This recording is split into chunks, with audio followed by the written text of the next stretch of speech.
All righty, folks. We are live here. Just waiting for Jackson to pop in here. Should be pretty quick here.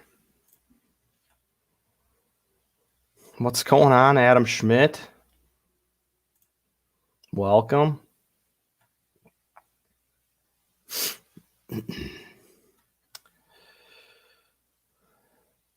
Appreciate everybody joining us.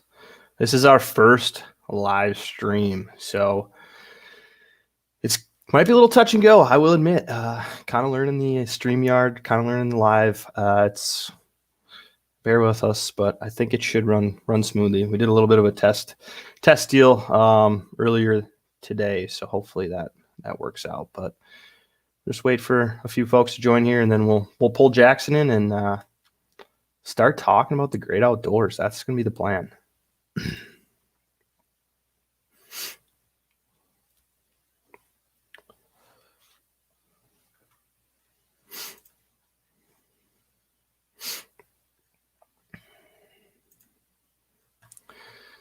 Real Outdoors Dad, thanks for showing up. Appreciate it.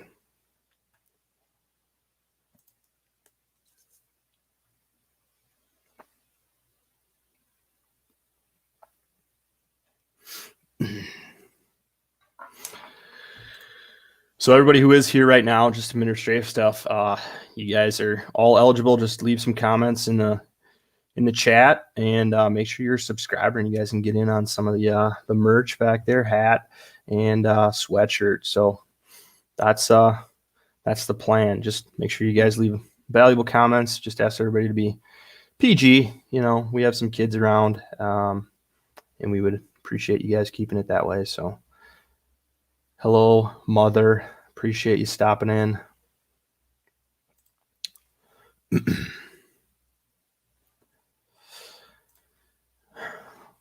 All right, just waiting on Jackson here. I think he's getting signed in.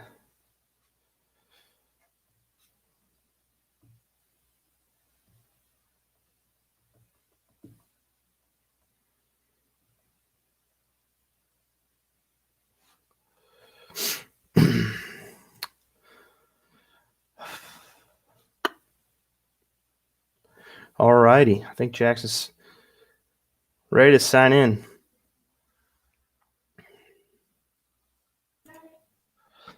Mr. Jackson, how are you, buddy? I'm doing great. Thanks for having me, Adam. Hey, no problem. Thanks for joining me on the first little live chat here. So, absolutely, it's I like your attire. Rocking the brown trout, one of my favorite fish to chase. Yeah. You know, it's been just until a few years ago that I actually finally got a boat to pursue, walleye and get after some of those big river fish. So I see we have some kids on here too. I think that's one of the great things, prowling the outdoors, just being able to walk in a stream, cast a spinner.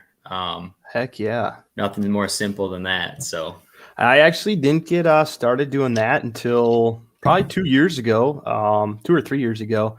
I was I would say narrow-minded in my fishing attempts. I was very bass orientated, but I've since fallen in love with it. So that's actually the plan for the weekend. With very cool. Some recent melt, warm weather. I know some guys have been out around here in the very southwest corner of Wisconsin and having some luck. So I like your shirt. I like there's a beautiful, beautiful fish too. And it's unlike a lot of other spots where you're fighting crowds and other boats. It's just being secluded in the outdoors. I love it. So I do, and I like being a spinner fisherman, right? With a spinning rod versus a fly rod, because it's like it's like you go out there and it's a little bit like dirty, and you see the fly fishermen peep over the bridge and they're like, "Oh, it's too dirty." And we just had this happen last year. That means, man, it's too dirty. Got back in their car and literally we walked down to the end of that little stretch and we hammered like 12 of them. I know. And if there's fly fishermen here that are watching, they're probably going to be like, "Oh," but I don't know. I'll admit, fly fishing, I don't have the patience for it. I've gone, but I have a fly rod and I'll go out there and I'll I'll throw flies for a little, and I'll catch more trees than trout, and I'll turn around and go get the spinning rod. I mean, it's different out I west. still catch trees with my spinners though. Hey, they fight good. Can't eat them, but they do fight good. Yes. So I guess so to get started here, thank you everybody who's here. Justin Spinner, appreciate it, buddy. After 5, Colin, appreciate everybody joining us. So if you guys are here, leave a comment. Make sure you're subscribed to the channel, and you guys are eligible for some free Prowl merch, hat, sticker, and a sweatshirt. It's all sitting right there. So appreciate everybody joining, but we're just going to kind of run this kind of like a podcast, have a good, valuable conversation. Jackson and me have talked quite a bit. We actually lived in the same town. We've fished pretty much next to each other, but we've never officially met, but we've talked a lot and we share a lot of the same opinions. So I figured it was a good thing to pull Jackson on here, have a good conversation.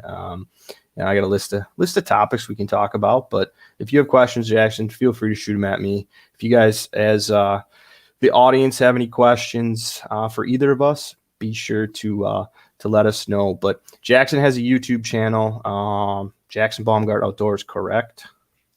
Yes, that is correct. And an Instagram, Jackson Baumgart as well. So if you guys aren't following those, be sure to check them out. Great content. And that's kind of how we met, was through the Instagram world. And obviously similar passions. So. Yep. Yeah, actually give each other some tips now and then, and it's just cool to share those outdoor successes and failures yeah, with people. So failures, keep that in mind. I feel like that's one thing with social media, and in a way is a downside. You see social media and it's like, oh, Jackson and Adam, they just catch big fish all the time. It's like, we have plenty of, you might see that from you guys, but we have plenty of times where we get absolutely crushed out on the water. So don't look at that and be like, wow, they catch fish all the time. Yeah, I did a 6-hour drive all the way up to Superior this winter, and it was just the bite was off, man. And that was like my one weekend to get up there to try and chase some trout through the ice, and just it didn't work out. And nobody really sees that, right? You might see a cool picture of like the ice shanty or looking down the ice fishing hole for some content, but it's that, or you always get the comments as far as, do you ever work? It's like, no, I do. I have a full-time job. I try and make as much content in those 2 days I have off as possible. So, yeah. But a little bit of background about you. You are a teacher, correct? I am. I actually see Adam Schmidt here. I never actually had Adam, but Adam plays basketball. I teach middle school science, and I coach basketball too. So, okay, it's very cool to. I mean, in the Holman community where I live, kind of north of La Crosse, there's a lot of people that hunt and fish, and to have those conversations with kids at school, I think is just incredible, because it reminds me of my childhood growing up. Talking to elders, that's how people learn things. So I like being able to provide that and instill that passion for kids. A lot of kids these days, and not that this is a negative, but technology and video games have had such a huge role, and that's something I never experienced, and I'm grateful for that in a way, because it caused me, instead of sitting in front of a TV playing video games, to get outside and explore. And so it's cool to see that there's still a lot of kids that share the similar passion. Oh, for sure. I mean, I think I've gotten more involved in the outdoors in my adulthood. I mean, I grew up doing the gun hunts and, doing some fishing. But as I grew older and met some friends who were very serious into it, that's kind of where my passion grew. And that was probably more in high school for sure. But it's unfortunate to see a lot of kids these days stuck in the video game world. I mean, yeah, don't worry. And hey, there's fun video games. You can. I've played Cabela's big game hunts. Yeah, you can have some fun with that too. That's how I survived through the shutdown. Literally, that's why I have this headset. It's literally a gamer headset to play Call of Duty with my buddies, because that's all we could really do, right? Besides get outdoors. So there's a plus to it, right? But I think we understand as hunters and fishermen that our sport's definitely dying. We're still a minority, right? Hunter and fishermen are a minority in that sense. And I don't know. I mean, yes and no there, but you look at you drive. I'm actually going to go to the Green Bay this weekend. Oh To boy. target some walleye on the Fox River. And you go drive past the Fox River and it does not look like there's a shortage of fishermen, because it's true. There's areas that are really, you're seeing a lot more people fishing. And as a result of COVID, I think that's increased because people realized, hey, can't go to restaurants, can't go to a movie theater. Fishing seems pretty fun. And in the chat, I don't know if any of you guys watch and have fished, like go fishing a lot, but you'll notice tackle shops, bait shops, a lot of stuff is just cleared out because everyone's buying it up. Yep. It seems like more and more. So yeah, I definitely think that's grown. I've watched a lot of threads, right? Some of the ice fishing stuff. And it's like, let's see how much ice fishing stuff goes on sale after all these COVID buyers decide they don't really want to do it, or they're not as serious. But yeah, I agree. I think more people have, because of the last year, have gotten outdoors. But I think we still need to grow. We still need to promote things beneficially, positively, just because I think that not as many kids are getting involved in it, I guess, is probably the way I maybe see it, just because of the current days and situations. But, I think that's one benefit of both of our platforms, is as long as we continue to promote it in a positive way, that's a huge deal for me, is just got to shed positive light on the outdoors. And that's just a major aspect of what I guess I try and do. But, and I see it through your channel as well. And that's great, Adam, because really the thing with, I guess, my experience, I grew up with a dad and uncles who hunted and fished, right? It's a unique sport, and you take that away and you don't have family that has hunting land and has a boat to take you fishing. It really is a hard thing to get involved with by yourself. So it's cool to provide avenues for kids that maybe don't have that connection, but really want to try it, to have that opportunity. Mm-hmm. Yeah, I know you said earlier you did some summer stuff, just getting kids outdoors on a summer camp. So yeah, that's pretty cool. Just the simple things, right? It's just making that connection and letting it grow. So yeah, I worked at a summer camp in Milwaukee, and kids would come from inner city. It was a week-long camp, and I'd take them fishing off the dock, and I've never seen kids get so excited about a 6-inch bluegill. So it was, that's what it's all about, seeing that. I'm at the point kind of now where I get almost as excited, and you can probably speak to this too, Adam, seeing another person or a kid, their excitement of catching a fish, opposed to if I caught it myself. That's just really special. So. Oh, definitely. Like, one of the most rewarding things for me was taking, it's one of the original videos I did, but taking that vet and seeing him succeed outdoors, and just seeing that smile on his face after he shot.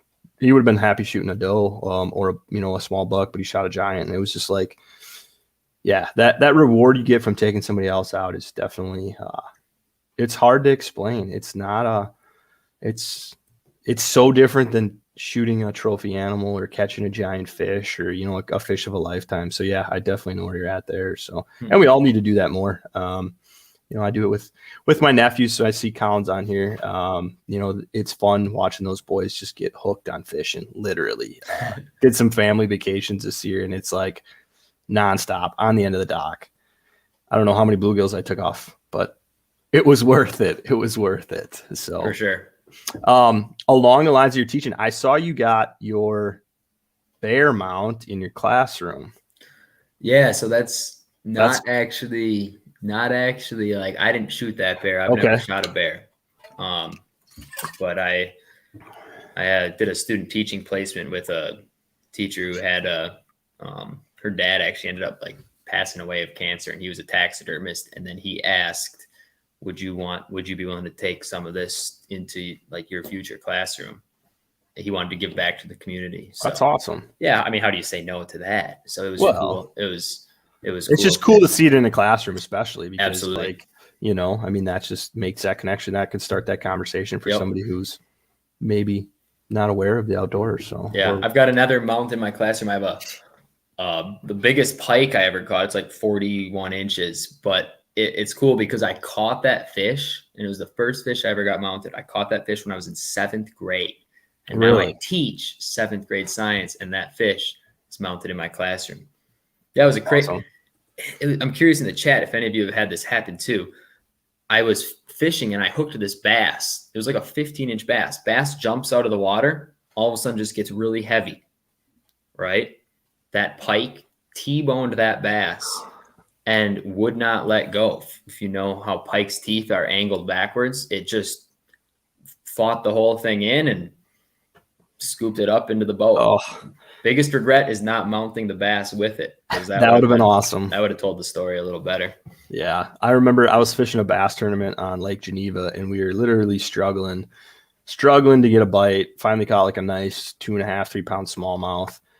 Get it to the boat, and a muskie comes and just rams it, like literally almost chops it in half. And it's like, all right, this is how our day is going. Yep. We might as well just donate our money because that's what happens. True.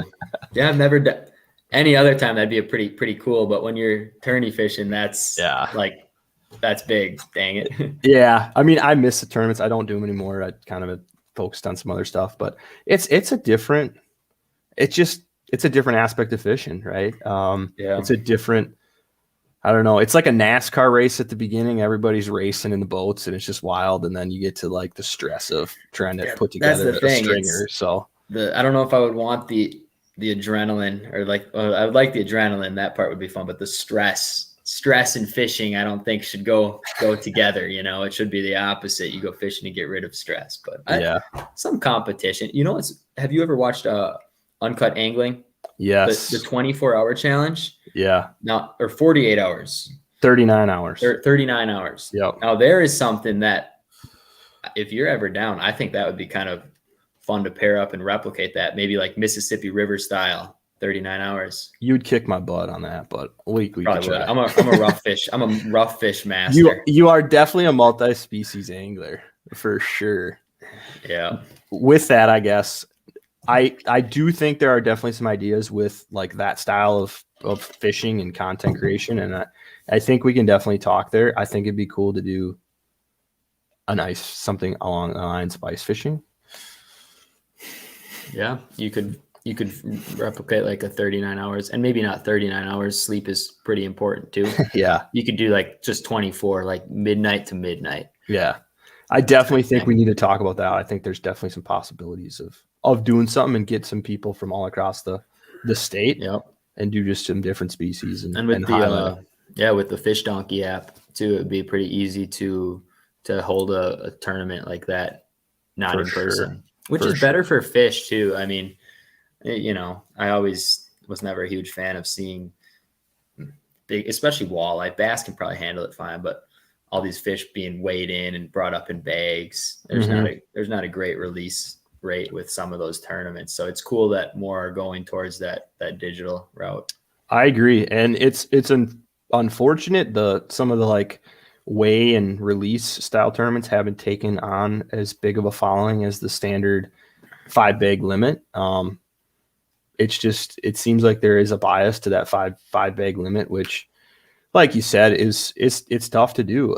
There's certain lakes, especially I know lakes in Wisconsin, that literally get pounded every weekend by that style of tournament. And I used to be a tournament fisherman, and I'm not saying I would never fish a tournament again. I really want to. My old tournament partner, we're always talking about fishing tournaments, but it's tough. It's tough. And we as sportsmen and we as fishermen, we want to go fish that really good lake during the spawn, but we have to look at the resource as a whole.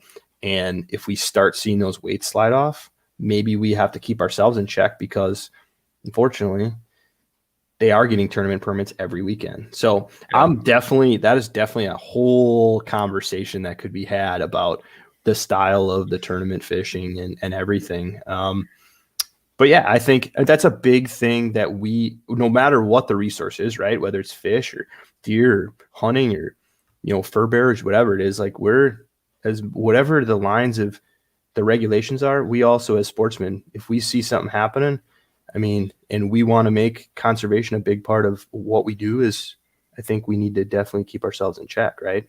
Exactly. I think we have just as important of a role. I mean, I live on the Mississippi River around La Crosse, and the big thing here is the big jumbo perch, right? And Mhm.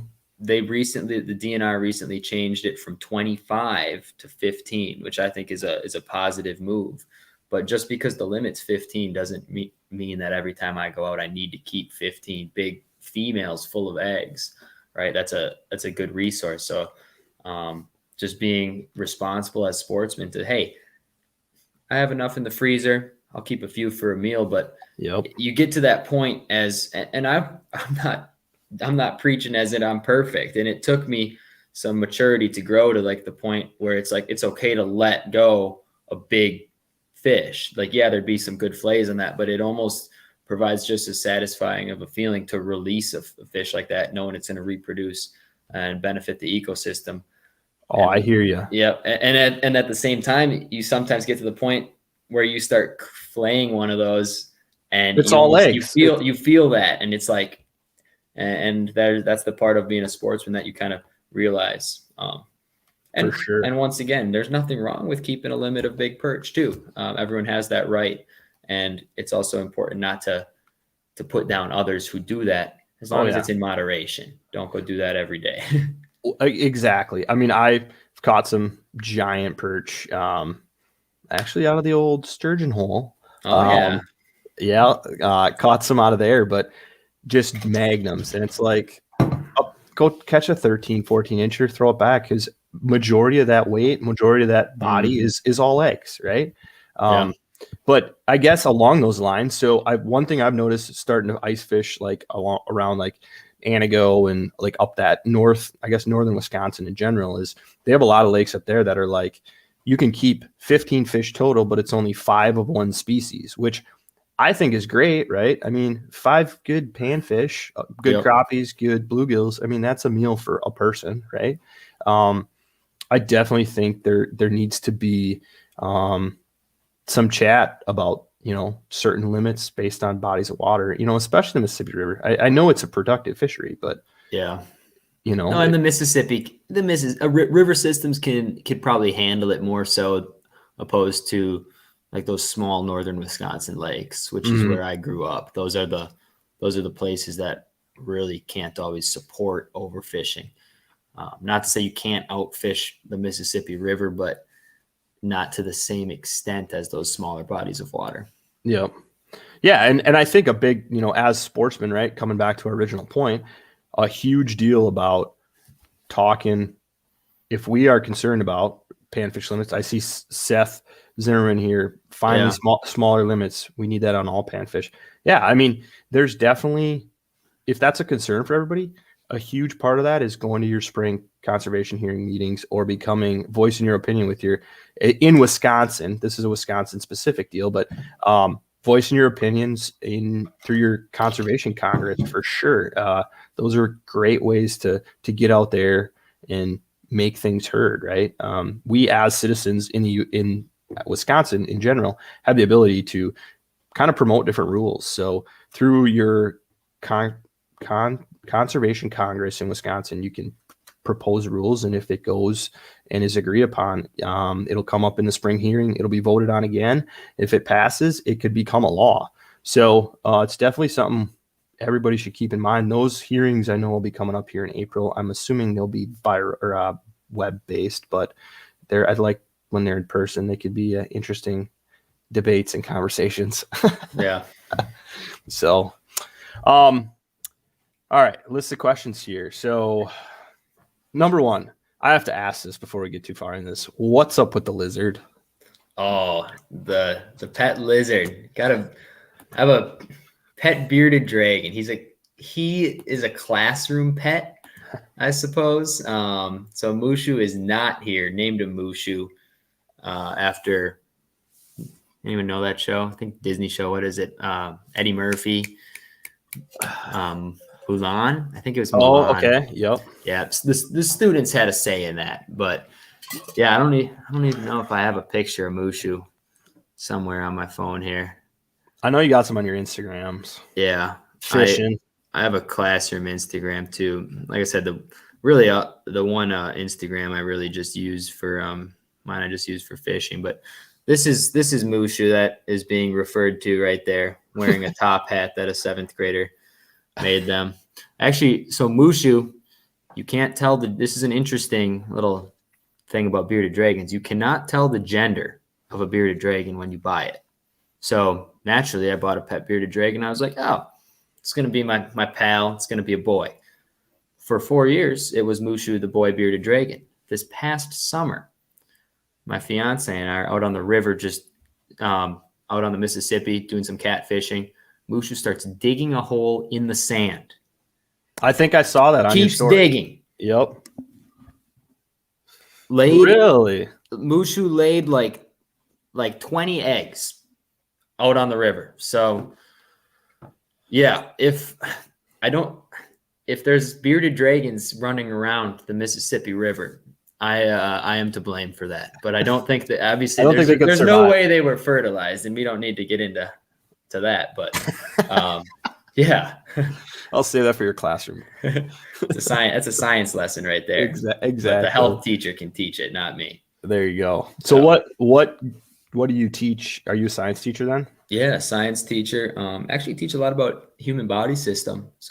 So anatomy, which is cool. I'll sometimes use my outdoor passion to bring in, sounds kind of gross, but bring in different animals to look at. If we're talking about the skeletal system, bring in some bones. We were teaching about pressure one year, and how pressure affects things. I brought in a fish, and we actually looked at the air bladder. And talked about the swim bladder of fish, and getting into how you can safely release fish when you pull them up from deep. There's this tool that you can hook a weight onto it to bring that fish back down to the bottom. And Adam, I watched your recent video, fishing lake trout in Wisconsin, and pulled a fish up from deep, and the pressure change didn't allow it to go back. But I know you put the rescue mission on it, and we're able to at least harvest that and enjoy the table fare that lake trout have to offer. I think it's going to go on the wall. Oh, there you go. And for an inland lake trout, that thing was, what was that? 30 inches. It's 30-inch trout. That'd be a good story. Yeah. I felt really bad. I'm not like you said, we as sportsmen and conservationists, I don't know. I was flustered, and I think it's a result of him being hooked deep and he just couldn't burp his air. But it's so tough on that lake. Those fish do not want to bite. I mean, my experience, and in general, just talking to a lot of locals, I'm pretty new to fishing that lake, but for lake trout, but they don't want to eat any jigging baits. I mean, a couple bumps or hits, like that dead stick. Like that dead stick. So I don't know. I think I need to go to a single hook. I think just a single circle hook, at least. If that way they took it deep, they'd only have one hook in there, right? Sure. It would work itself out eventually, but you won't have all of those trebles going deep. I don't know. To unhook that. Exactly. But it happens, and that's just part of fishing. It's interesting you bring this up. I never made a post about this, but last fall, we were out on the Mississippi and catfishing. So catfish, it's a live bait. You can legally use live bluegills for bait. Okay. And don't feel bad. Sometimes it just happens. A fish doesn't release. Rachel, I don't know if that's showing up too well. Yeah. Oh, Rachel caught this massive walleye on middle of the day, took a whole bluegill with a giant catfish hook. Jeez. It was like, and I mean, that thing was in its gullet. And we spent a half hour, brought it to shore, trying to release that fish. And it's August, warm water, and the thing would not swim away. That is definitely tough. And kind of like you said, I couldn't bring myself to clean a fish like that. So similar to maybe what your Laker's going to end up doing, that Walter's going to go on the wall. So heck yeah, tell a good story, I guess. Yeah, no, it will be. And it's, as long as we're conscious, right? Yep.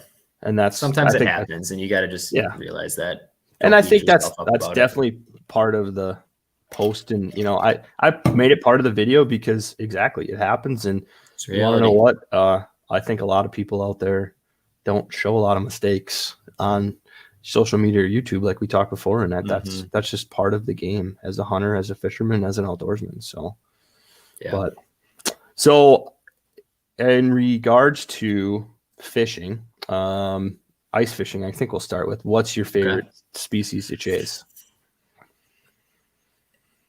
I have to admit, I love fish that chase a bait aggressively on the electronics. And this year I kind of found out the fish that does that the most is probably a walleye. Yeah. Because they fly up off the bottom. It's not like a bluegill where you're coaxing it for a little bite of the spring bobber. And obviously perch are, there's nothing like pulling a big jumbo perch through the ice either. But to answer your question, Adam, I think main fish that I like to target, I like fish that have fins. Yeah. That any fish that has fins, it gets my heart pumping the same. So yeah, every fish. That's almost impossible to answer. And I've always, like, I love jigging too, but sometimes it's good to just go back to that feeling of watching a tip up pop. You know what I mean? Just watching a flag pop up and that excitement running over to it, not knowing how big that thing is on the other end of the line. So, or watching that foam bobber while you're sitting in a sturgeon hole. Yeah, Adam helped Rachel and I kind of get on my first ever sturgeon. Can I show a picture of that sturgeon here? Yeah. Here, I'll just share. Am I sharing my screen right now? Yep, you are. Man, you know more about this than I do. It said share screen. So we got Adam with a little help from Adam. We're able to make this happen. I actually was not in the shack. Adam, I don't even know if I told you this story. No, we were texting, but yeah, I was not in the shack because I was walking around doing whatever. And all of a sudden Rachel starts saying, you got one. And she pulls it out the hole. By the time I get back in there, she landed it, this giant sturgeon. So I never even caught one yet. Then about a half hour later, she's like, you'll get another bite. And then I pulled in this one. So yeah. I don't know how many I've caught like that. I mean, it's great to see, but yeah, I love it, man. That's awesome. Did you guys stay out there? Not super late. No, not super late. No. How do I stop sharing this screen now? I removed it for you. Oh, okay, perfect. Yeah. Speaking of sturgeon, I'm curious if a sturgeon's a sturgeon. That's right. For those of you watching, in the comments, put your favorite fish to target. Man, Adam, you are better at running this show than I am. I guess I'm used to having a classroom of students every day. Yeah, that's probably true. How to keep them busy. But no, I posted the same thing that you did, Adam, about questions. Mm-hmm. And one person, they asked to bring this up, and I hadn't heard about it. I'm curious if any of you have. I said, what should we a question to talk about tonight? He said and someone replied, the sturgeon general and the caviar corruption scandal on the Winnebago. And I had not heard of this. I asked a little more about it. Apparently the main researcher who takes all the fish from the Winnebago sturgeon spearing was selling caviar on the black market, something along the lines of that. So what I know about this, yes, it's illegal in Wisconsin to sell sturgeon or eggs, obviously for caviar. Knowing how much it goes for, it's a valuable. Caviar is obviously expensive. I think it's like for 8 ounces or 16 ounces, it's like $200, $300, $400. So pretty wild, right? So you can turn your personal caviar from your sturgeon into, or your eggs into caviar if you harvest it.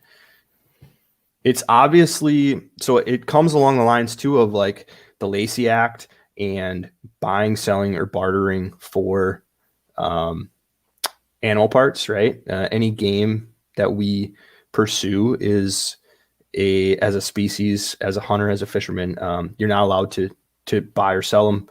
And that was all put in place because obviously the market hunting we had and what almost destroyed a lot of our population. So it kind of comes into that, but basically what it sounds like what he was doing was you have to it's mandatory. You bring your sturgeon in, get them weighed, I think, and sexed. And then I think they check them for tags. And then I think they cut them open to see if they're have eggs or if they are of reproduction. And you have to, they were basically asking people, oh, if you're not going to use your eggs, you can throw them in this here bucket or this here cooler for study or something. For study or research. They'd say they just get them processed, but they weren't able to sell them. They could gift them to people, but apparently it turned into a little bit more than that. So yeah, it's kind of a bad deal, and unfortunately, a black eye. I know there's a lot of places in the country that look at the Winnebago sturgeon population and want to replicate it.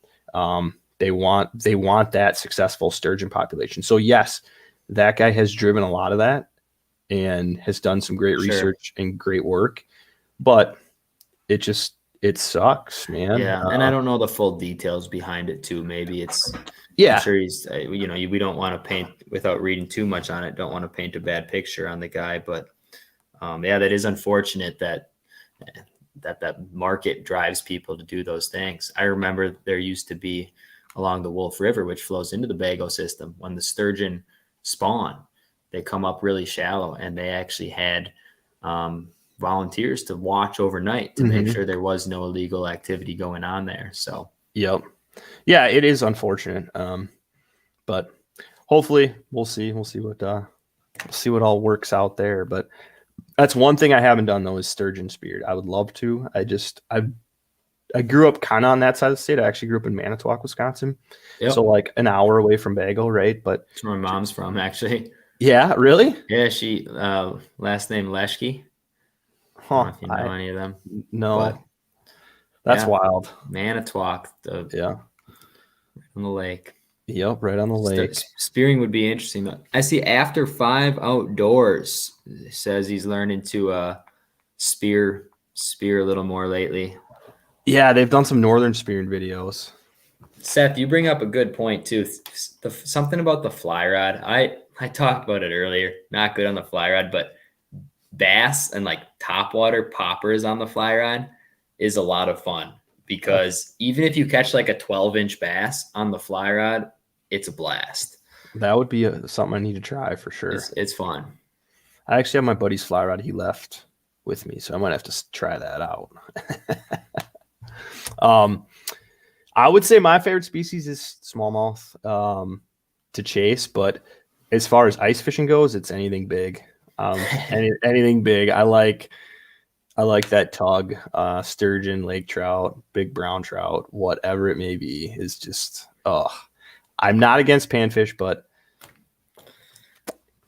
it's a good way to start the season. But after we get good hard ice, it's like it's something special. Yeah, when you get something big. Yes. I've thought about going to I've seen like some videos and wanted to always try the brown trout bite in the Milwaukee Harbor area. I know it's a very unique bite and it's tough, but that would be pretty cool. Very tough. I've actually struck out 3 or 4 times I've tried to do it. I don't know. It's just it would be cool to lay into some of those epic browns.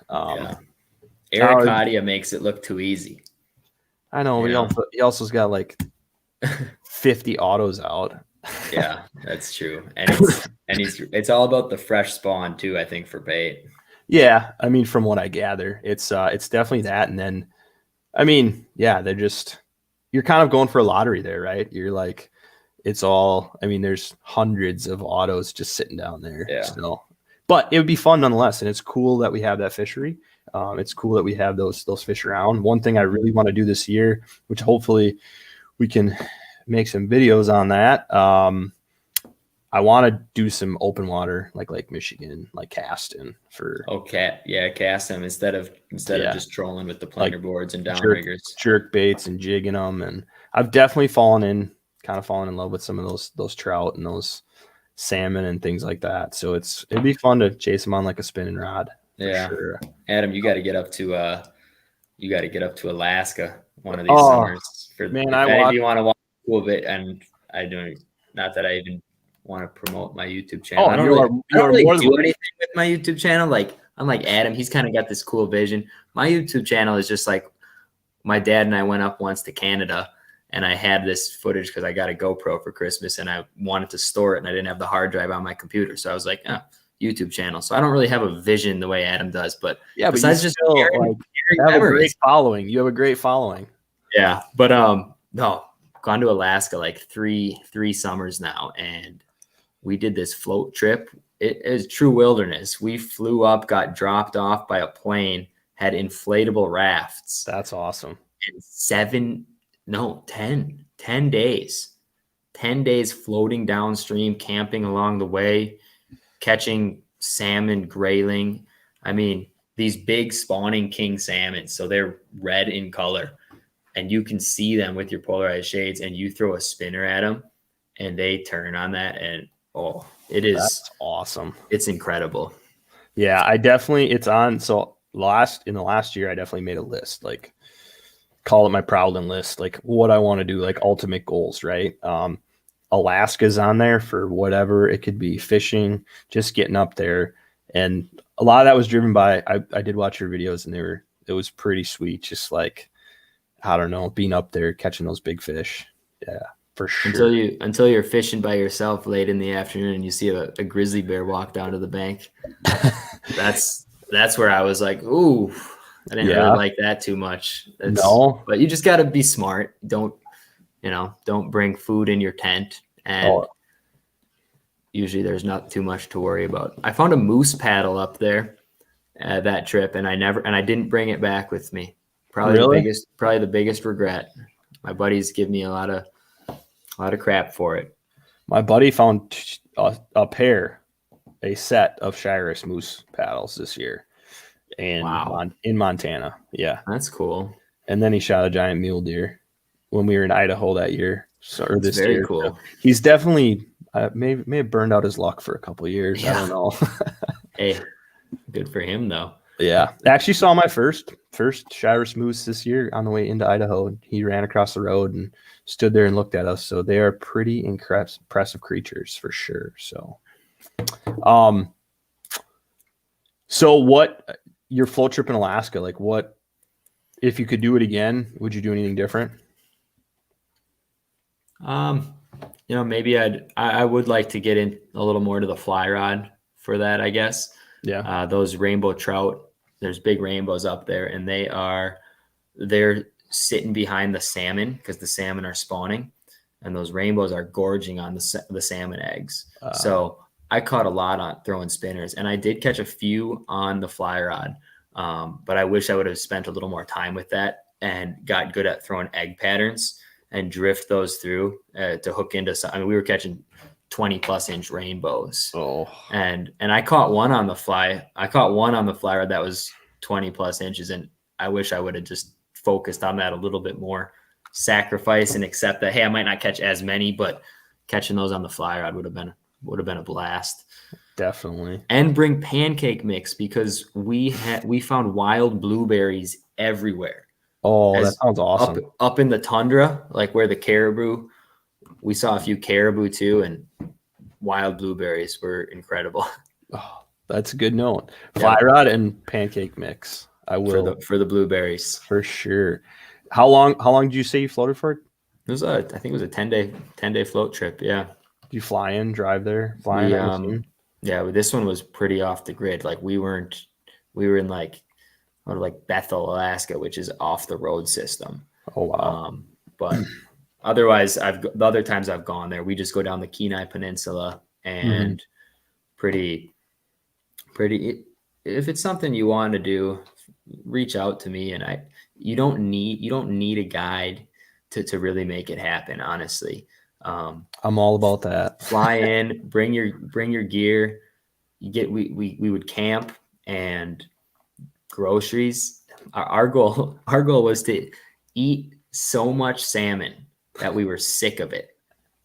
And I can tell you, it did not happen. We did not get sick of it. You really can't get sick of Alaskan fresh sockeye salmon. Yeah. Cooking it over the fire every night. I found a way to smoke it. I made like this tinfoil teepee, and then would like smoke the salmon as the fire died down for like 4 hours. And then the next morning it was smoked salmon, and you had it as a snack as you'd go on your fishing, and just have that little snack with you. So that sounds awesome. Live in Minnesota outdoors. Mentions grizzly oats only want the fish. Give them space and they'll leave you alone. I was fishing the Russian River, and this guy had a fly rod, and he hooked up to a salmon, and the salmon is jumping up and down in this river. It wasn't a grizzly, it was a black bear, but black bear sprints down the bank into the river, grabs the guy's salmon as it's attached to his line. What? And the guy he took out a knife, cut the line, and he was out of there. That's wild. And I was like 100 yards downstream, and he looked like he pooped himself a little bit. He was a scared individual. Oh. And I did not go upstream and fish where that bear was. I have never been around grizzlies. Our first out west hunt was supposed to be in Wyoming, or like right outside of Yellowstone.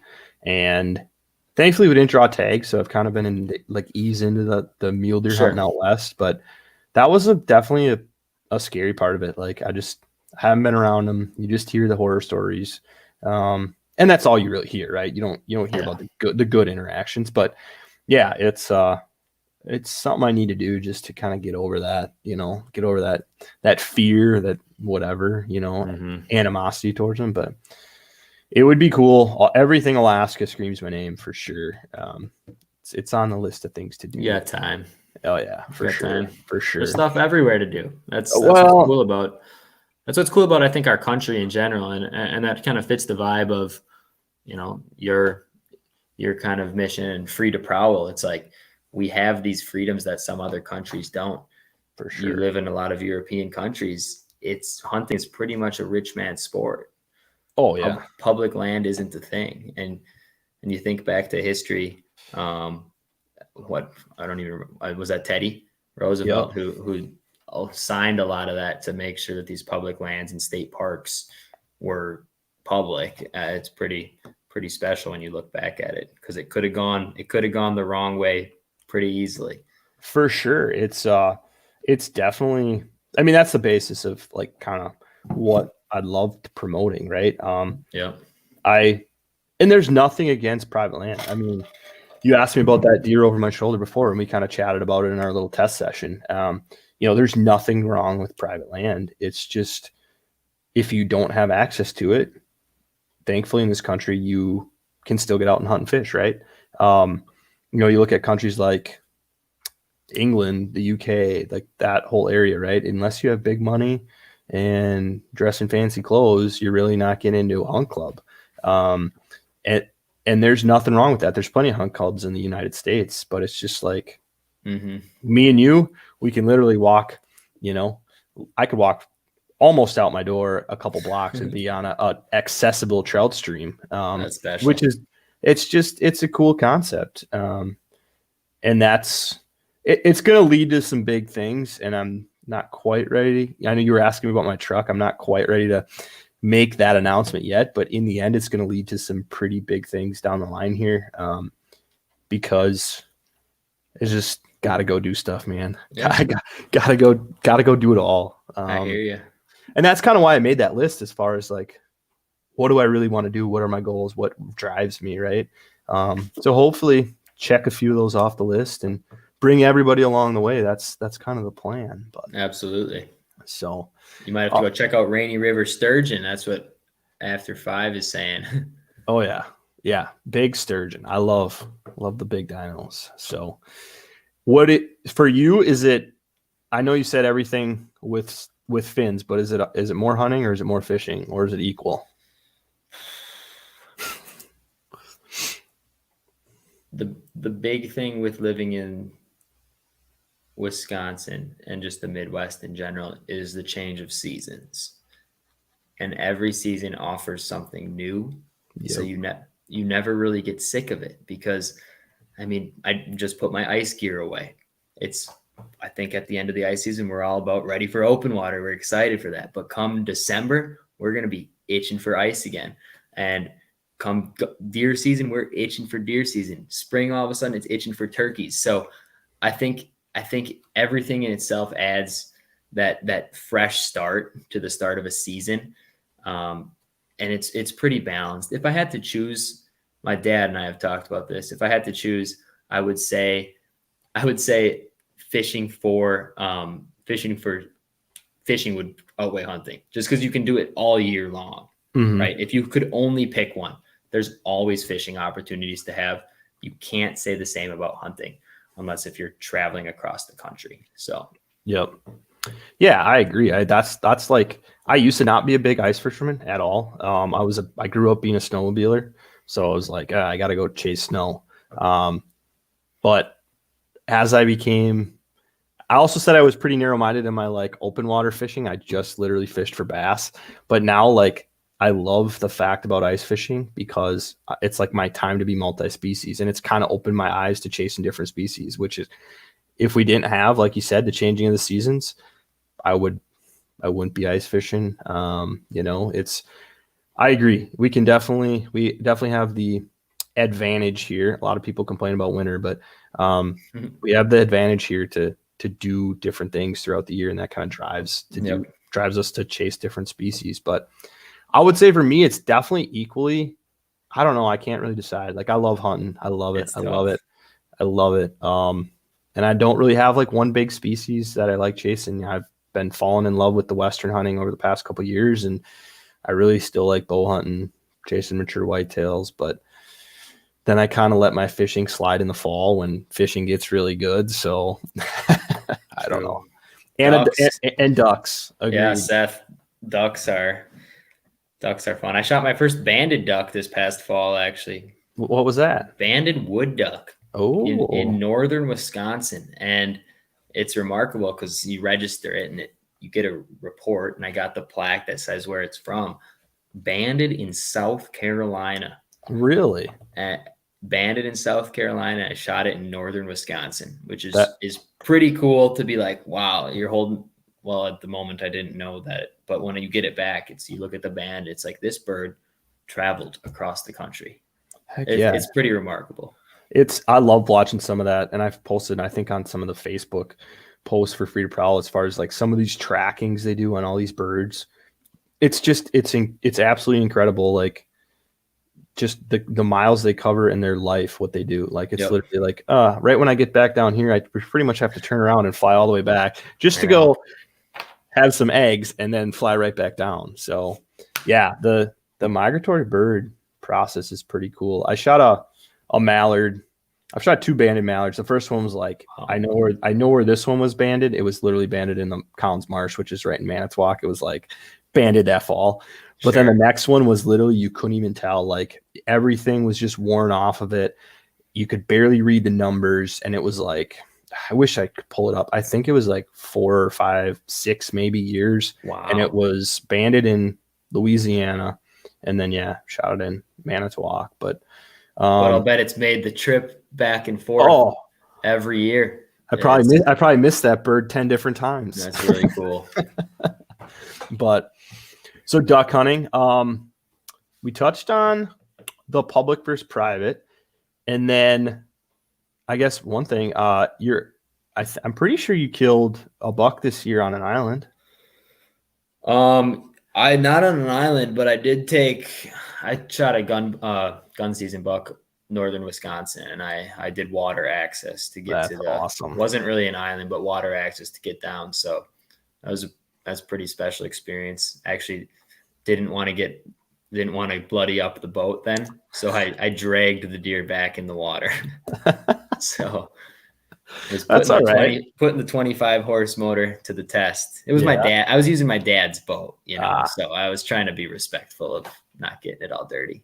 Yeah, it's definitely nice I have my little 16 mud motor duck boat, and it's just like, you can beat on it, right? Yeah. I mean, that's, you don't care. I've tried to do some water access stuff, haven't really had luck before, but it's definitely it'd be a cool way to approach something. So Yeah. definitely Helps you overlooked. get away from the pressure. Yeah, Use biggest thing with like biggest advice to public land, specifically deer hunting, is use the public pressure to your advantage. Like view the other public hunters as the drivers, for and you sure. try to you think about where a lot of people are going to come in from access points, and get yourself on the far end of that, and then think about where deer are going to be pushed by those people.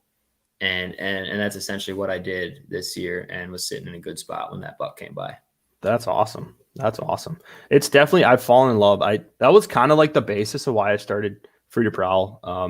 So I used to live in La Crosse by you, and I actually got let go from a company I worked for there, and it was kind of like, oh shoot, what am I going to do? Because I had some pretty prime private access actually in Minnesota, right across the river. Okay.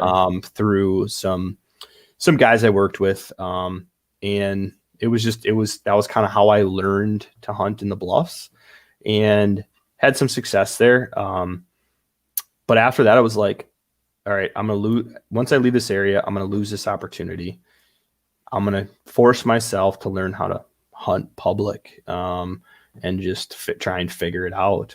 And that's kind of what started. And I was like, let's, whatever. I'm a big patriot. If you can't tell, there's an American flag on the wall, right?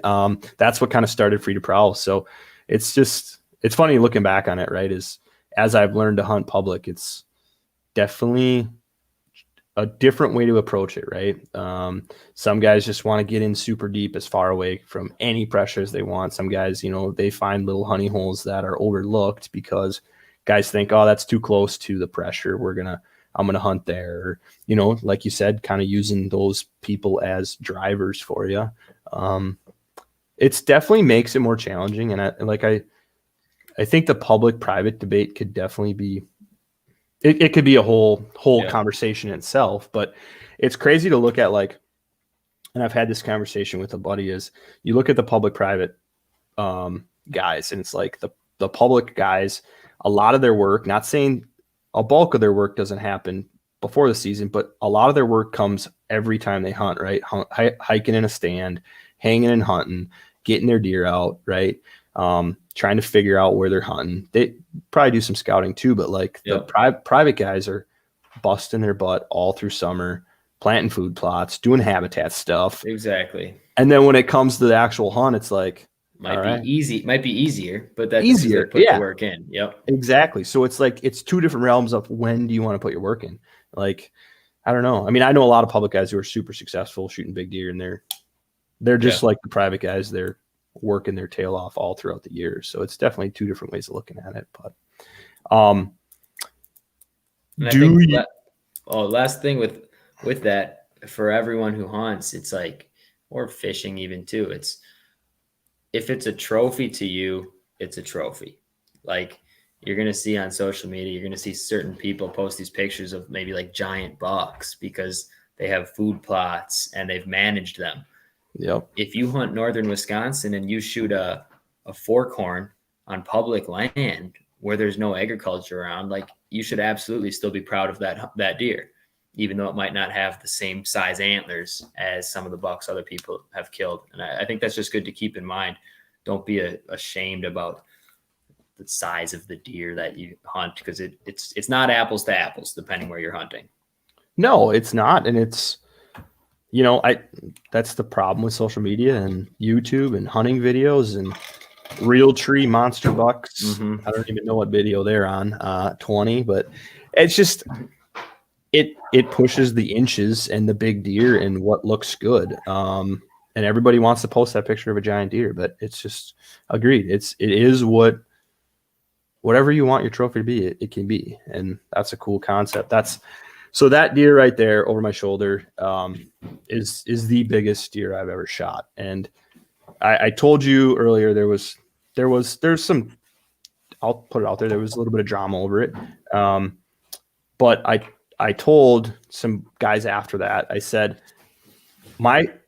yes, it's a very big deer. It scored very well. It made the book, but it's pretty crazy since that pressure that we put on all of ourselves to shoot big deer every year. What it's kind of changed my thinking, and there's a lot of deer I haven't even picked my bow up on or picked my gun up on, and I don't know. It's so different to have that stress off your back when it comes to the whitetail world, but at the same point, I'm not afraid to pull the trigger. If it makes me happy, it makes me happy, right?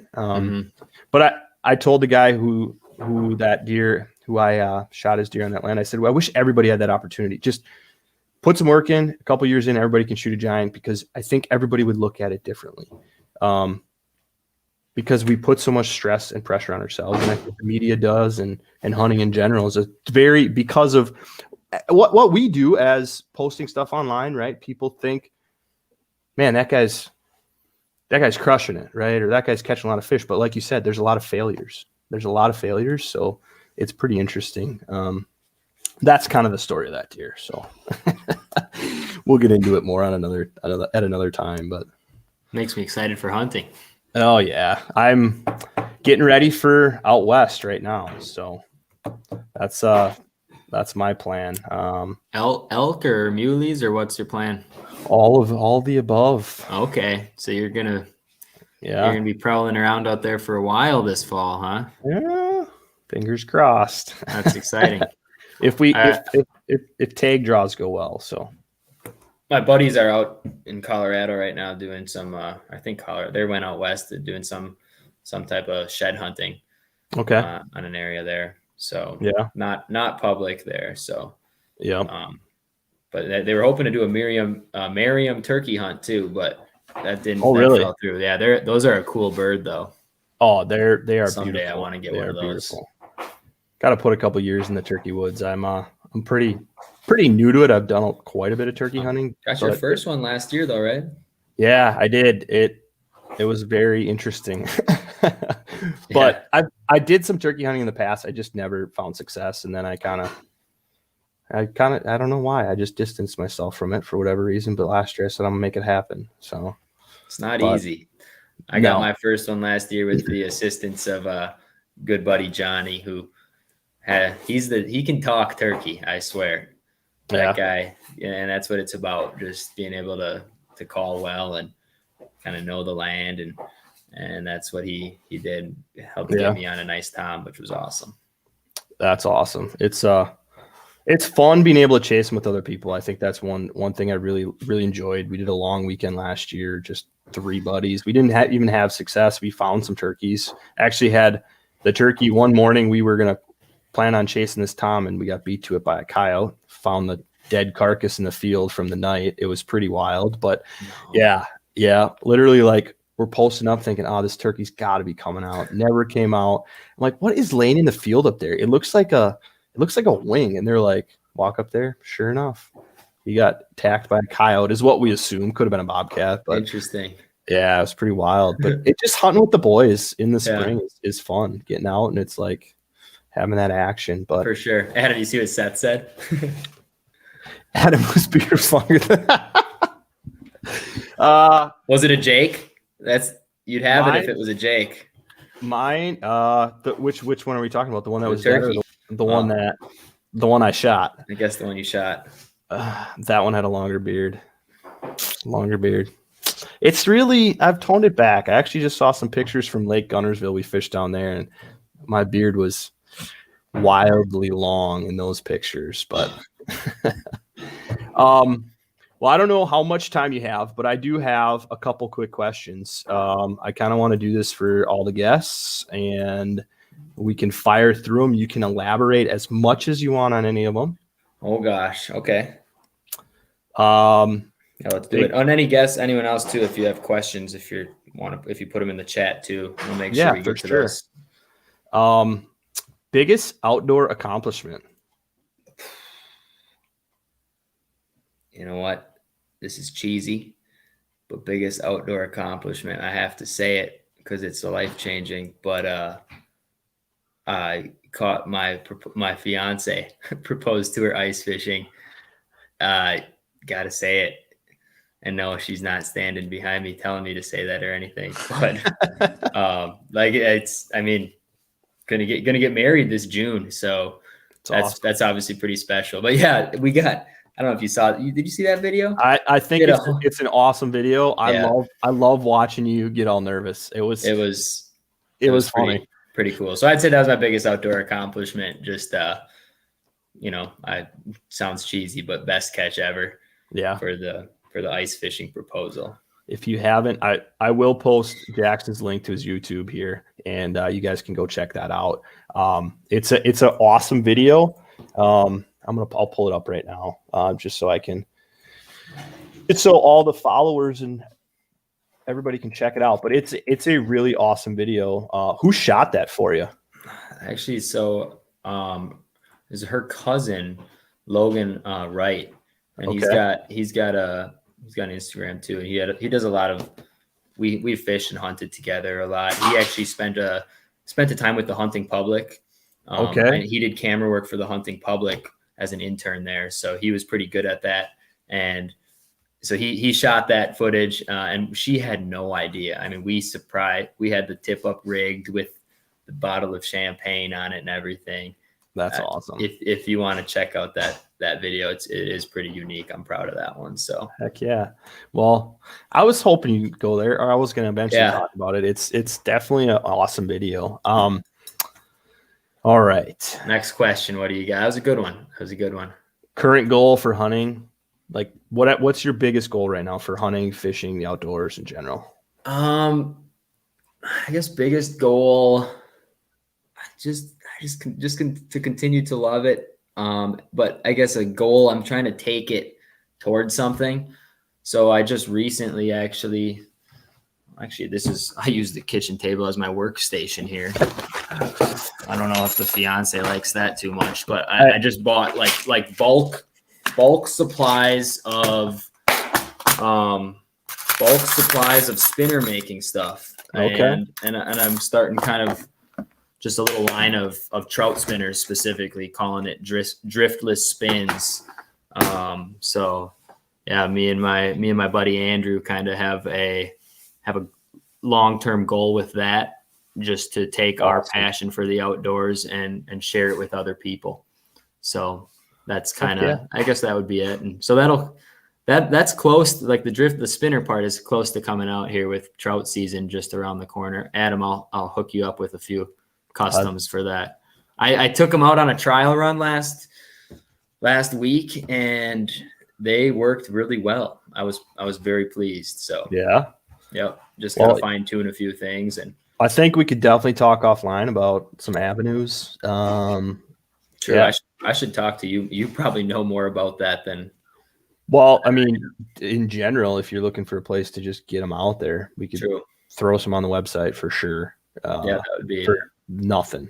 I mean, I would appreciate that. Just got a logo made. I'll send you that later. We'll talk more. But yeah, if anyone else is into trout fishing, let me know. I'm happy to if you guys reach out to me, I'll happy to just send you guys a few too if you're into stream trout fishing, just to help promote them a little bit. So heck yeah, man. I mean, that's one of the coolest parts of this whole deal is just meeting guys, making connections, guys and girls, right? And just, I don't know. I mean, we're all in this together. I'll be the first to admit, right? As far as free to prowl, I mean, yes, I would love to eventually be able to do more with hunting and fishing and less with work. Don't know if it's there yet, but in the end, yeah, I mean, that's what, I mean, from the beginning, guys asked me, what's your goal with it? And it was like, because I created a brand, blah, blah, whatever, if in the end, free to prowl can pay for a hunting tag or pay for, afford me one day of the year to take unpaid vacation to get out and do something, it's a success in my mind. And I think that's what you got to look at, like those little hurdles, I mean, there's on a hunt like you did, like, oh yeah, being able to do stuff like that makes it worth it for you. I mean, and I'll say it here first, right now, it's a very infinite stages of it, but there is a nonprofit in the works that is going to be avenued at that, exactly that, getting veterans. So that's really a work in progress, but there's a lot of stuff going on behind the scenes in that. But it's just like, whatever we can do to promote our sport in a positive manner. And if you can try and get bigger into it and make a living out of it, I mean, and I don't think I'm not going that route, but that's why I chose spinners, because it reminds me of, you don't need a boat. And that's what I'm excited to be like, hey, 7th grade student that I have, you like fishing? Here, like, have a lure. I'm happy to give these away. And it's like, you have a bike, go to this stream and experience some fishing. You don't need, that's one thing that you don't need a boat. You don't need fancy gear for. So I think that's kind of what drove me to go that route. That's awesome, man. Yeah, that's awesome. It's a great starting point for a lot of people. So, So that's your biggest goal right now. Biggest threat to hunting, fishing, and sportsmen in general. Biggest threat. I mean, I would say just people need to understand, like, not everyone has the same mindset of conservation. And I think that's just important to continue to promote, to respect the resource, continue to give hunting and hunting especially a good public image to the general public, and help them realize that. I think that's very important, to not be bloodthirsty hunters and kill for thrill. Like, that's not what hunting is. And just, I think we're going down the right. I was just reading Real Outdoors Dad. It's not ours, it's our turn. I love that. Yeah. That's a good way to say it. And just to kind of promote it that way. And then also just the threat, like, sometimes I worry about with social media. I feel like social media, as great as it is, can be detrimental in ways if everyone gets in it for the wrong reasons, because they see the pictures on social media and they see like, oh, that's so cool, a big fish. Yeah, I want to go do that too. And they get in it for that reason without understanding the conservation. And likewise, just being conscious. I know I've learned to become conscious when I post a picture. You got to pay attention to backgrounds. I hate to say it, and I'm happy to help give people tips if they reach out to me, but there are a lot of people that will scour those backgrounds. I've done it myself, right? And if you're not careful with that, great, your secret, good fishing spot that you have, that's just gonna go away. So you have to be conscious of that. Otherwise, your good spot is gonna turn into a community hole. Oh, it's so tough. It's Andrew knows what I'm talking about. Community hole. He's watching. Yeah, so much. Especially doing the videos and drone shots and all that, right? And posting pictures. It's so tough to try and. I mean, some information I get is just from like prowlers, from people on Instagram, right? Or talking to people. I'll be the first to admit, I have the drive to go and try and figure things out, and I will jump headfirst into something and know that I probably will fail. But once you succeed at that, especially in the outdoors, there's no it's just a rewarding feeling, right? But it's hard constantly because everybody's like, well, you're just gonna post about it and then you're gonna blow it up, right? It's very tough to constantly watch that stuff. You can be respectful. You're right, though. There is a thrill of doing it the challenging way. It's more rewarding. Sometimes the route that electronics are going nowadays, with Panoptics and all this side imaging, sometimes I wonder, like, you talk about a biggest threat to fishing. Do fish have a chance anymore with some of these electronics out there? I mean, they can't hide. You can find those fish on electronics and know exactly where they are.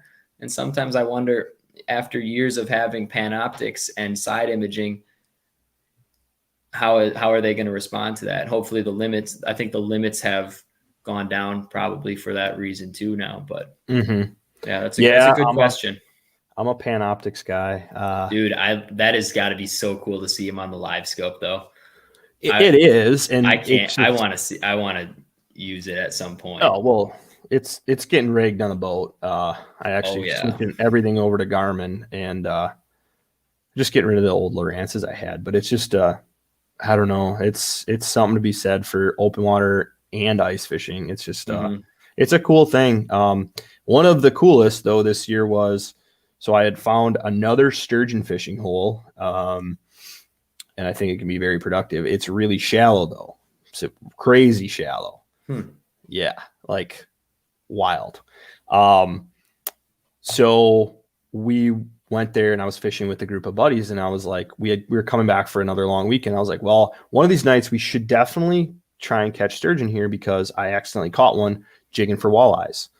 And I was like, let's just do it. We'll spend a couple hours, put some stuff out. Did it, and literally had on a tip up, they caught a nice little 2-3 footer, and then they were like hooked. They were jacked, right? And then all of a sudden, Panoptics was just down just for something to watch, right? Because sturgeon fishing is not, you're just watching a bobber, right? True. Drinking a beer, watching a bobber, but literally see this 5-footer. I mean, come swimming by, and I'm just freaking out. I'm absolutely going crazy. I'm like, dude, that's a 65 inchers. I mean, that's huge. That's massive. And actually, my math is wrong. It would be 60 inches, Adam. But we're fishermen. I mean, yeah. we stretch the truth a little bit. But my buddy was like, "Why are you yelling? Quit yelling. That fish is not very." He's true. Right under us. I said, yeah, actually, that's probably true. Normally, I'm catching them out of pretty deep water where it doesn't matter. Yeah. And then all of a sudden I see the thing come back, but it comes back on the live scope screen back towards you. And it just looks like a torpedo, just woof, coming at you. I'm like, that's him again. That's him again. And then all of a sudden you saw him come and make the circle again, which is kind of cool to see how they find those baits, right? It's so on scent. First time he was probably off the bottom like this much. Second time he was plastered right to the bottom. And I'm like, he's going to pick it up. He's going to pick it up. See the bobber move, set into him. I'm like, I'm going to set this rod and I'm going to give you this rod. You better be ready. Well, we started walleye fishing, so we never punched big holes. And this guy was Magnum, and I knew we weren't getting him through the hole. So I went to punch a hole next to it. And like after about 10 minutes of fighting, I ended up slicing the line. I was so disappointed. That's tough. You told me when we were out there, you said, drill a second hole. That's exactly why I said it. Because from experience, I need to upgrade. I need to get myself a new. I'm still struggling with a hand auger. Really? I'm still going late ice. I'm just. You're crazy. Well, I'm usually fishing with. I'm usually fishing with buddies who have. Yeah. So I need a new system. I think I'm going to look into the 24 volt Strike Master. Yep. They're handy. If anyone here ice fishes and has one, or has an auger that you really recommend or a good setup, let me know. For sure.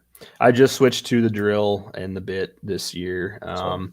It looks, it works. It's awesome. It saved a lot of weight. I loved my propane for the fact you didn't have to do any oil, carry extra fuel, all that stuff. You always have propane on you, but the propanes are just, they run hard. The regulators go bad on them, and it's just it was a happy switch. But and you get a nice drill out of it too, which can be used in the summer. So that is cool. For sure. That's another route I'm considering. Yeah. So I went with the HT e-drill kind of as a connection this year to try it out, and thing cuts, man. It cuts. It works great on I'm running 18 volt Milwaukee, and I just picked up an aftermarket extended battery for it. It's a 9 amp hour. And it works. So if anybody's looking for them, ask questions. I'd be more than willing to answer them. So, I have one more question. One more question. This is the big one. What does Free to Prowl mean to you? I think the name fits it pretty well. It's the fact that on a day after work or a weekend comes, we have the freedom to get out there and pursue whatever it is whatever outdoor interest it is, whether it be fishing, whether it be hunting, technically you could be going for a boat ride too, going for a walk. Oh yeah. Just enjoying the outdoors. I think that's what it means to me, and just being reflective of being grateful of why we have that too, I think is something good to keep in mind with the military kind of ties to that. Definitely. Yeah. I mean, it's just cool to hear people's concept of what they, see from it. Right. Yeah. I mean, it's what anybody wants to make it. And it's cool to hear you say that. So Yeah. I definitely appreciate that. So I think it's something that's definitely in all of us. Right. I mean, like I said, we have the freedom to get out there, public lands, do whatever we want, right? Within the law, within ethical standards, but right. Exactly. It's been a fun pursuit. So, do you have any questions for me there, Jackson? No, not too much. This has been fun. I love. Yeah. Sometimes my dad and I were talking the other day, and we pretty much came to the conclusion of like, what do people who don't hunt or fish talk about? And I thought that was a really good point, with the exception of like, I follow a lot of sports too. So like, fantasy football season, I'm all talking a lot about fantasy football or Packer trades. Yeah. I watched the Bucks game last night, but besides fishing, hunting, and sports, it's like that is such a big part of, I know, my life, obviously your life, and probably a lot of people in here watching this right now. And so just appreciate that we have it, and appreciate that kind of drives. We're always looking forward to the weekend, right? Looking forward to the weekend where I'm going to Green Bay tomorrow to target big walleyes, or looking forward to this fall, Adam, where you're going to be targeting Western animals, and I think that's what's so special about the outdoors, and that which ties back to free to Prowl, right? So yeah, it's awesome. No, it's definitely, I don't know, we got to all be grateful of the outdoors. It's and I know the people here obviously see that too, we all have similar ideas, but it's I don't know, it's a great place to just release, but also make these relationships, right? I think that's one thing we all got to kind of build on is become we're all scared to give up our spots and hints and tactics, blah, blah, whatever, but build a strong community of like-minded people who can constantly build this sport and get out there and do good things together. So, and I think that's where the conservation piece comes in. Like when I was talking about Panoptics, and if it was in the hands of people that every single time they want to go out, they want to keep as many fish as they can and go back there every single day and fill freezers and their family's freezers and their friends' freezers, that's where it can be an issue. But I know, like Adam, I'd feel comfortable taking Adam to certain spots and know that, just like he's helped me out, know that that's not his mindset to just solely harvest, but to enjoy the resource. So I actually, I rarely keep. I mean, honestly, it's just like, I'd rather just throw it back and get bigger, right? Oh, don't get me wrong. I'll keep a mess of fish now and then. Oh yeah, and there's always a few packs of fish in the freezer. But in I'm also moderation. guilty. I do not like cleaning fish. I'll admit that. I don't like cleaning fish. I oddly enjoy it. I don't know. So hey, we'll get out this summer. We'll get out this summer and get on the water together, and I'll clean your fish and cook them up for you, Adam. There we go. Appreciate it. No, we definitely need to link up, and I think it'd be fun. Like I said, we've chatted now a long time, but in general, I mean, past couple of years chatted, and it's been it's been good. So I hope, like I said, I hope you enjoyed this, and I hope everybody here enjoyed it. I want to do more of these. Just have these valuable conversations, pick people's brains. It's a good way to, always trying to make good content and videos and things like that is one way, but I don't know if it provides a great avenue to have these discussions. So I think this is a good way to do that, and I hope you see that. I'm sure we'll have you back. I think this was an awesome time, awesome chat. So I enjoyed it. Any other questions for any of us, for those of you that are watching? Otherwise, I should check my Instagram, see if any quick questions came in. I will do that right now. True, I'll do the same. That sturgeon one was a very interesting point. I did not realize that. Yeah, it'll be interesting to see what plays out with that. My buddy Matt asked how to find fish in water that doesn't have much contour change. That's tough. Probably just comes down. That's where electronics save you, because you can cover a lot of water, basin water with electronics. I think a great place to start too is, and I know I've talked about this in some videos, but it's just if it's just a main basin, like a bowl, the great place to start is right at that middle or that end of the first drop, right? If it goes into like a deep drop and then this is all just a basin out here, go right to the bottom of that deep drop and just start there. If it's got no contours, well, yeah, like I said, you got to just, I think like Jackson said, you just got to move around. But I think a great place to start in any big basin is right at the initial drop. It seems like without structure, that's the only structure you have. So sure. And I know that's one thing, like Devil's Lake for trout. It's a great place to start if you want to get out there, do any ice fishing. That's actually where I caught my first laker up north for opener this year through the ice, was right at the bottom of the break. And that was after. Yeah, like the first break, right? Yep.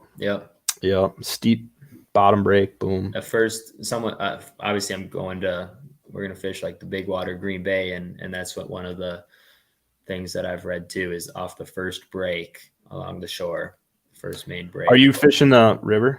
We might go to the Fox for a little bit, but otherwise we're going to try the big water Saturday morning. So if anyone has any advice, I don't know, somewhere between Okano, Menominee. Oh, you're going that side. We're going that side as they're start staging, and then going to push up to those rivers soon. That's where a lot of the fish are staging right now. So yeah.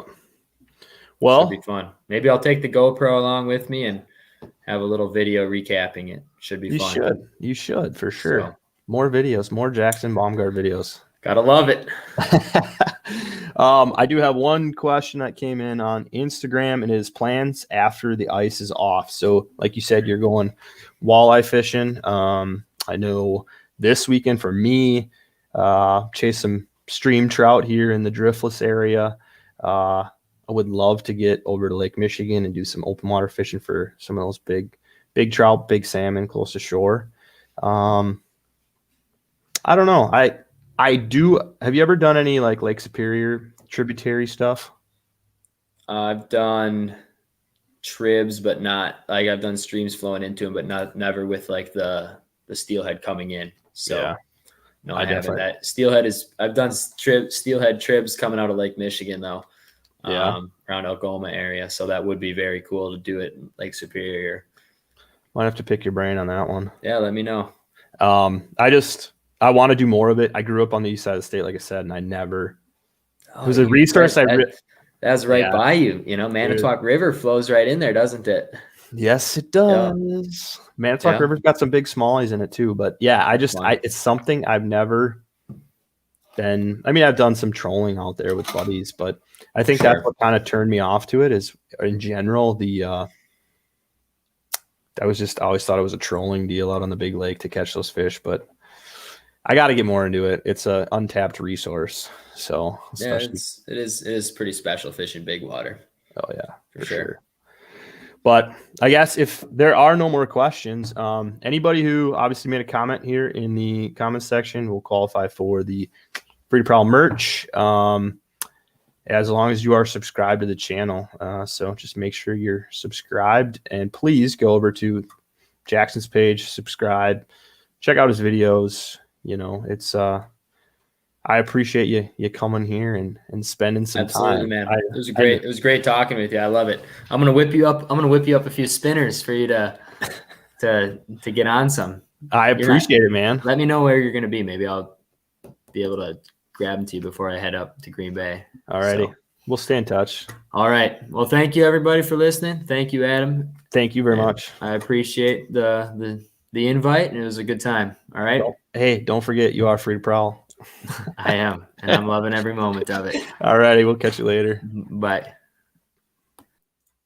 Thank you, everybody. I appreciate it. We're going to do some more of these. There's some big things to come. One thing I do want to make mention, Weathered Oak game calls. We're starting to work with those folks on some turkey calls.